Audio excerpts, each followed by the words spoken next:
Interviewswithpower.com, your source for what makes successful people tick. Here's Jeff Stevens with your latest Interview with Power. My next guest, you have seen his artwork on ESPN, NBC, Spike TV, Versus, the Golf Channel, at the Super Bowl, Walt Disney World Resort, the PGA Tour. It's probably fair to say that this guy is the artist to the sports stars, has worked with over 350 of the top athletes in our time, including Curtis Granderson, Joe Hayden, Hines Ward, Terrell Owens, Andrew McCutcheon, Smokin' Joe Frazier, and too many other to count.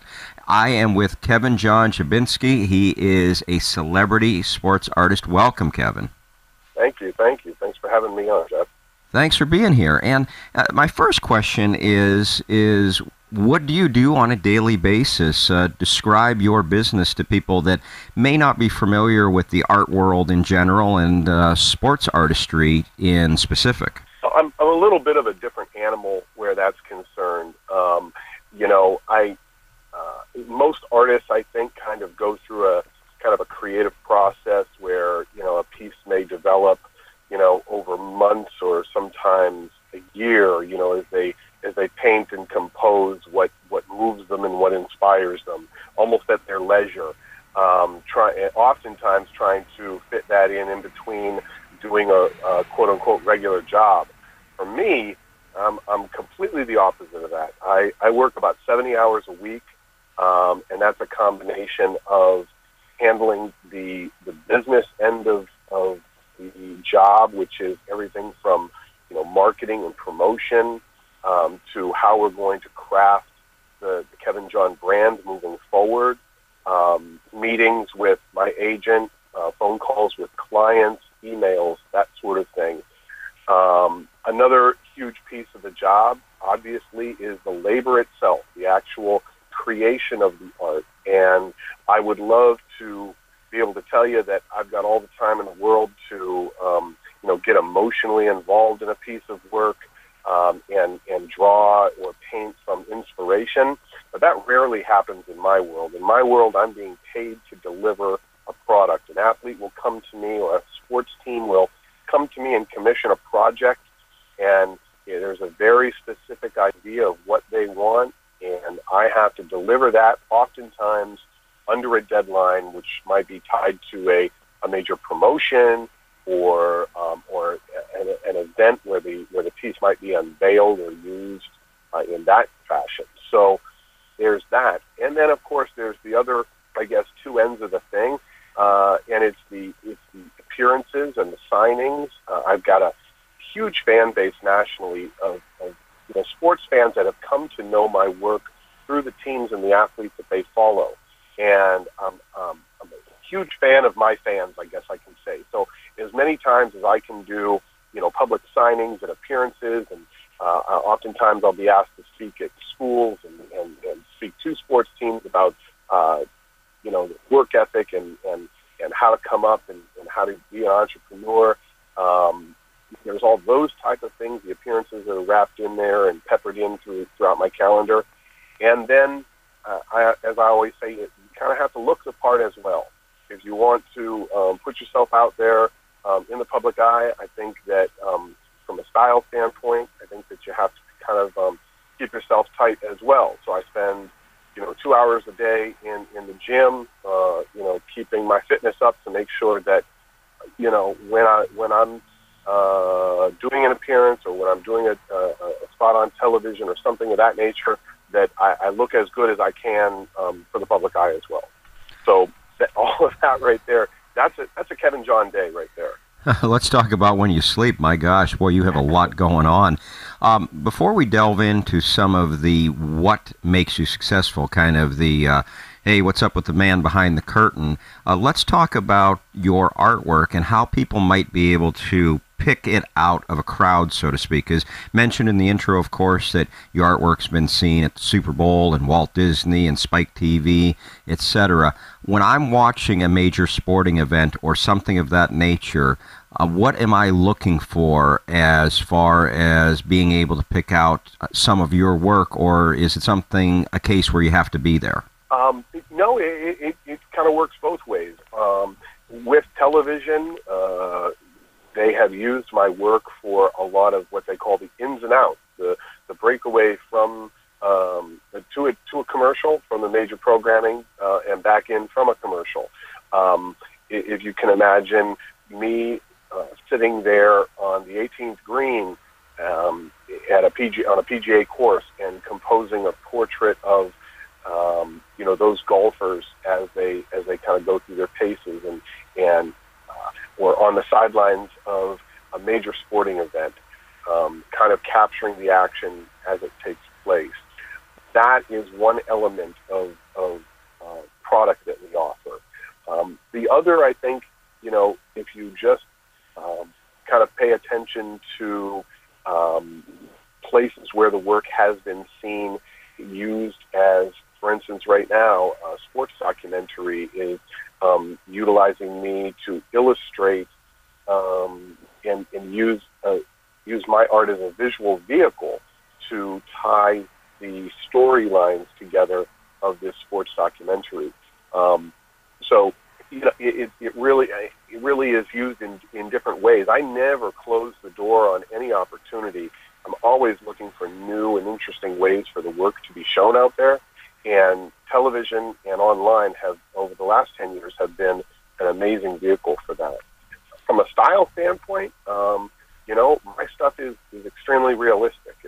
The way that the athletes are pictured in my work is the way that you see them, on the field. And so from a style standpoint, that's how you'd be able to kind of identify Kevinjohn's work. Okay, let's talk about some general success principles. And I think that based on our pre-interview notes that you're probably going to chuckle when I say this, but, hey, it's great, Kevinjohn Jobczynski. You were born with a talent to draw. I was not. I'm in X industry. I might be in sales, or I might be in, own a restaurant or something like that. That's great that you are doing all this stuff, but it doesn't really apply to me. But your story is that if this applies to any business, the principles that you have brought to build your business will really work for anybody. So maybe give us a background story of how you started, your challenges, and how what you do indeed does apply to anybody striving for success. That's a great question. I think things that I call back upon every day, and let's leave the artwork aside. The artwork is just the product that I produce. Let's talk about using or working this thing as a business. The things that are important to me are constant promotion, get the artwork and the Kevinjohn brand shown and seen and talked about in as many places as possible. Of course, we do like to go about that with a little bit of a scalpel as well. In again, the general fan that cannot purchase my artwork. You can't buy my work online directly from Kevinjohn. So we want to build fandom because those are the fans are going to go to the teams and say, we want you to commission Kevinjohn. The teams and the athletes commission the work from me. So we kind of go about that in two different ways in terms of promoting to the fan so that we get that groundswell interest. And then we also like to, again, go about it with a scalpel and promote to the athlete, to the team, to the sports organization directly. So promotion is extremely important to me. Sales, sales, sales. It all comes down to sales. If I'm not selling, if my agent isn't selling, we're starving. I spend a heavy percentage of time selling the Kevinjohn brand, selling the different products, if you will, that I offer, the different enhancements that I can bring to your event or to your wall. I spend a tremendous amount of time selling. It really all comes down to that. Those two things are key. Advertising, I don't do a lot of advertising because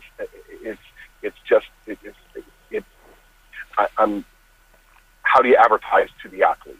How do you get just that guy to pay attention to? So it's very specialized. Right. We've gone about that. I feel that face-to-face conversation with these guys and word of mouth. I've built collaboration over 25 years. That works really well for me. Meet the guys. They respect what I do because I think they recognize that I'm making a living in a non-traditional career as they are. They're using their natural gifts and abilities to earn a living, and so am I. I think more than anything, Jeff, you gotta work. You know, so many times do I talk to artists. I just tried to hire some artists to come on board and to kind of help with some overflow work. And these folks don't want to work. They don't want to pound 60, 70 hours a week. They don't get what it takes to be a successful artist for 25 years, to actually make a living doing this for as long as I've been doing this. It is a lot of work. People ask me all the time, what else do you do? I don't do much. I don't do much else. I figure I've got to go like hell until I'm 60 years old. And then when I retire, I can lay around on the beach outside my condo in Florida, and I'll paint sunsets and dolphins and boats or whatever the heck I want to do at that point, whatever inspires me. But right now, I need to grind. As long as I'm breathing, as long as my eyes are open, I need to grind and make this thing better every day. We set up 3-year plans, we set up 5-year plans, goals, and then we find out how to attack those, figure out how to attack those goals, and how do we reach those goals, and then do everything we can every day to achieve those goals. I want to be better tomorrow than I am today. And that's not only the business and the brand, but the artwork itself as well. I mean, that's a whole other slice of this thing, is what do I do to improve the actual quality of the artwork? And that is a constant uphill. So the message to people that are striving for their own success, and me, I can't draw a straight line to save my life. You know, I might try to draw an A and somebody will think it's a giraffe, but right. That doesn't matter. It's not the ability to draw or the ability to catch a football or the ability to communicate with people and be a great salesperson. The bottom line is to commit, to focus, and as you say, to work. That's right. And don't be scared of what happens. Don't be scared to succeed. And don't be scared to fail. Walt Disney is a man that I respect and have respected since I was a child. Walt Disney failed so many times before Snow White finally was a success for him. Over and over and over again, his companies failed. He failed as an artist. He failed as a promoter, as a salesman. But he kept pushing his dream, and now it's one of the biggest corporations in the world named after that man that started it with a vision. And you can't be afraid. If you you'll never know if you can land if you don't try and fly. And a good friend of mine wrote that into a lyric of a song that he likes to sing, and I love that lyric because, I know so many folks with talent, and it's always tomorrow. Maybe someday I'll do this. Maybe someday I'll go back to school. Maybe someday I'll open my own business. Maybe someday I'll take that trip. Maybe someday I'll get married. Maybe someday I'll do that. Forget all that, Jeff. Do it now. Why wait? Don't be afraid of committing, and don't be afraid of falling on your face. You need a good failure. You need a dozen good failures. It makes you a stronger person, makes that product better. I'm a thief. I am a notorious thief. I look at what other people are doing to become successful, what they're doing with their businesses, whether it be an actor or an athlete or a musician or a screenwriter, whatever. I look at how they go about their workday, what they do, and I look at what makes them successful, and I steal it, and I try to figure out a way to apply that to what I do. These aren't my ideas. I just have work ethic to be able to see it through. I oftentimes will steal unselfishly and unforgivably from other people that I respect that have done amazing things. Other people that have been successful. The interview I did last week with Jim Cook, the president of Clear Channel's creative services group, says that you should, and I want you to react to this because he said something very poignant, that you should, in whatever you want to do, emulate those that are getting the success that you want right now. And he says what happens is there's a transformation that takes place, and pretty soon you're originating what you started to emulate.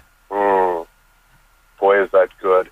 And, and there's a guy that I know very well as indeed. And what he said just there, again, too many times do I come across negativity and we, now in modern terms, we call them haters, people that, that Kevinjohn, whatever. Yeah, so he sits around, scribbles. He got lucky. He meets all these athletes and they just, whatever. He's got opportunity. He's got the talent. He got lucky. And they hate instead of looking at Kevinjohn and saying, hey, I play a guitar. And if this guy can make it, why can't I? What is he doing that makes him successful? Let's steal some of that. But instead they'll hate. And that's fine. It drives me. I love it. Let's talk about that, because I want to go back to your background. And again, this is from some pre-interview notes, but I want you to bring this out. You, according to everybody in your life, were supposed to fail. It's easy for somebody to see a completed product, a guy that's worked with over 350 athletes, a guy that's been featured on major networks, a guy that works 70 hours a week simply because he's getting that much work from people to do. But go and tell me that story of when you started this, and you're a young kid barely out of high school, and they're telling you, well, I'm going to let you tell the story about the person that said that you're never going to amount to anything. Yeah, boy, and this goes back even before that. I mean, I can recall, this art thing. Artists will understand this. It's in your fiber, and it has to come out. You have no control over it. You want to create, and for me, it's always been, I wanted to replicate things that I enjoyed looking at on paper. So when I was a very young kid, it was dinosaurs and Batman and Robin. And I'd get that, first grade, second grade, I'd get those pieces, those worksheets, and I would complete the front of that worksheet as quick as I could to be able to turn it over to that blank side and illustrate dinosaurs and Batman and Robin and Star Wars, And how many times did a teacher walk up to me and rip that paper out from underneath my pen and crumble that artwork up right in front of me and throw it in the garbage and tell me to focus on what's important, focus on the things that are going to make me successful, not that artists fail. Through my entire life, up until the point I became professional at 18 years old, I was told I'd never make it, I would fail. Artists don't make any money. They learn how to do something else and then do that. Study, books, whatever. Well, I tried to run from this for many, many years because of it. Everyone from my parents on down the line, teachers, everyone told me that I was not going to succeed at this. I'm going to fail. So as a senior in high school, I get a little bit of success. I start selling work professionally with local galleries here, start carrying my work. It's raw, but it sells. Again, a little bit of good marketing with a little bit of talent was just the right mix in that salad to have people purchase it. Fast forward, into the early 90s, and, I'm working other jobs. I'm working full-time jobs and trying to, make this art thing successful, pouring everything I have into it. But, I have bills to pay. So I'm a young man of, probably 22, 23 years old, and I'm working for a guy. I'm in sales. It's something that I could naturally do. It was a decent way for me to make a living. But as you well know, with anything, you can't do it half-heartedly. You can't have one foot in the pool, Jeff. And, oftentimes I would have one foot in the sales job and one foot trying to do the artwork, and both are pulling against each other. And, you're trying to trying to do too many things at one time, and you're not going to be successful. So this, my boss, the guy that owned the company, sat me down and, pretty much told me what a miserable failure I am.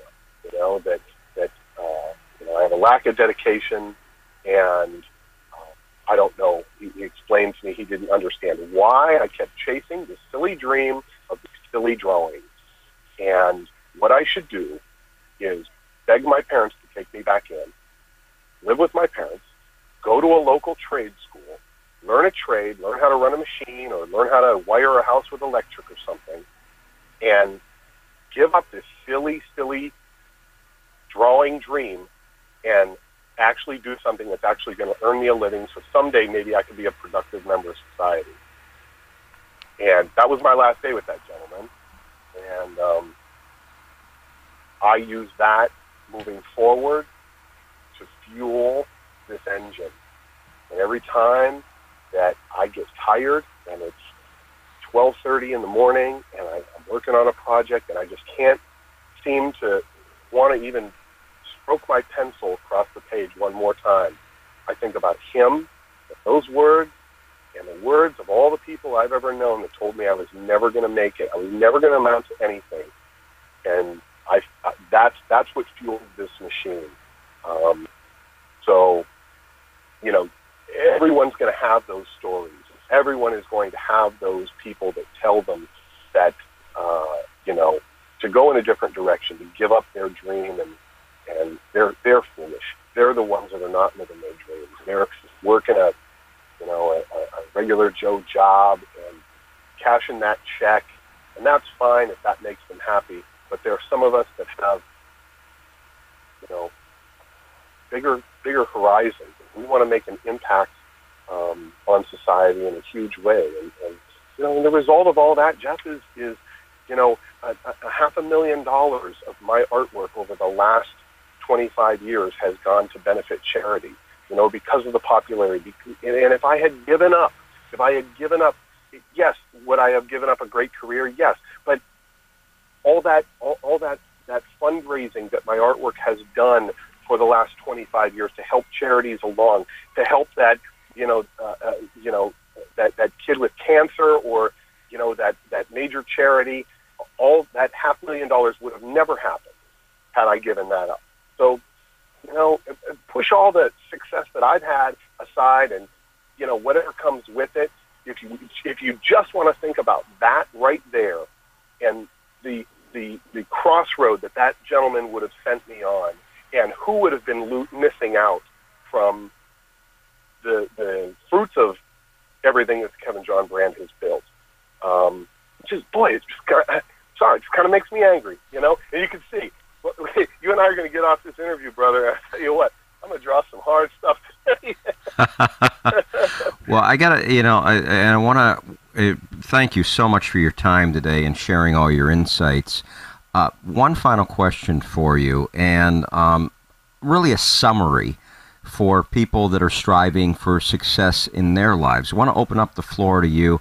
I mean, if they just listen to the last 5 or 6 minutes of this interview, that's all they have to do is listen to the last 5 or 6 minutes of this interview, and they will get a blueprint for not giving up, believing in yourself, grinding, working hard, and doing what it takes to be successful. But I want you to summarize it. Pretend that person is sitting right in front of you, not unlike you are sitting in front of that guy that turned out to be a negative influence in your life, but of course it turned out positive in the fact that it motivated you. But pretend the person listening is across from you, and they have a dream, and they say, Kevinjohn, I don't know how to reach my dream, and you've done so well for yourself. What do you tell that person, Kevinjohn, if they're across from you right now? The first thing that I tell them is that they have to have an absolute dedication to it. It has to blind them to everything else. With that, what are they willing to sacrifice to achieve that dream? What does that dream mean to them? Are they willing to sacrifice the constant hours, the hard work, the never being able to turn it off? You're not going to be able to sit there on a Sunday afternoon and relax with your family and and grilled cheeseburgers on the grill without somewhere in the back of your mind thinking about how to improve the product, the brand, or how to achieve that dream. Be ready for that. If they're willing to do that, then they've already won. I also suggest, again, as I said, look at what other people have done to become successful. Try and steal some of those energies and ideas and apply them to achieving your dream. Network. Sell. That's it. I mean, and don't be scared. Again, don't be scared. Fail. Fail a dozen times. Fail 2 dozen times. When it's all said and done, what have you lost? Well, Jack Canfield, who, by the way, was rejected 130 times. I'm going to have our listeners leave with your take on this. By the way, if you want to connect with Kevinjohn, there's all sorts of links to his Twitter and his official website and his Facebook on the Interview with Power page. But Jack Canfield, who, again, I said was rejected by something like 130 publishers, said, failure is an illusion, simply because, and I'm paraphrasing here, you didn't have what you were striving for. Like, for example, if you wanted to always go to Harvard and you wanted to get a degree from Harvard and Harvard rejected you, you would think you failed. Well, you didn't really fail because you're just in the same place you were. It's not like you went to Harvard and they threw you out. You just couldn't get in there, but your life is still the same. So he says, don't be afraid of failure because it's really an illusion. Amen. If you look at Hall of Fame baseball players, bat 300 average. What does that mean? That means for every 10 pitches that are thrown at them, they only hit 3. And they're the best of the best. Hey, you know what? I have to interrupt you there because you remind me of what Derek Jeter said. I think I read this in Success Magazine, and this talks about the grinding and always striving to make yourself better. Derek Jeter, who will be someday a first ballot Hall of Famer in Major League Baseball, said that I never think about the 3,000 plus hits that I collected. He was talking right after he had achieved that great feat. He says, I think about the 7,000 other times where I failed to hit the ball and what I could have done better. Absolutely. And that's why when I say, fail, when I say fail a dozen times, fail 2 dozen times, you're going to learn from those failures, embrace those failures, use those failures to get better. Again, I go back to my sports background. I was an athlete. Run your personal game film. When you go to an event, when you're in a sales meeting, when you pitch your product, whatever, run through that afterwards. Figure out what you did good, what you did bad. Critique yourself. Be a brutal critique of yourself. That helps. Jeff, I could go on and on and on with things that I've learned from other people that I apply to this thing. And my art teacher in high school, God bless her, Nancy Bryan, she was 2 years before retirement when she finally had me in class. She could have coasted. The first project that I turned into her, she gave me a C-. I'd never gotten a C- in art in my life. I'd never gotten less than an A. And this woman gives me a C-. Why? Because she wanted me to fail, because it would make me better. I had to prove to her that I deserved that A or A+. It wasn't until 2 semesters later that I finally cracked an A in her class. I love her to death. She's the reason why I can do this. She knew you could do better, and she was going to light a fire under you to bring your full potential out of you, it sounds like. Absolutely. I can't stand the drawing I did yesterday. Can't stand it. Stuff that I did 2 years ago, I don't even want to look at anymore, because the stuff that I do today and tomorrow is going to be that much better. Well, Kevinjohn Jobczynski, celebrity sports artist, thank you so much for your time today. Thank you so much. This was a really great, you're a great interviewer, man. I really appreciate it. I wish you all the luck and success that you deserve as well, and let's stay connected. Thank you so much. Thank you.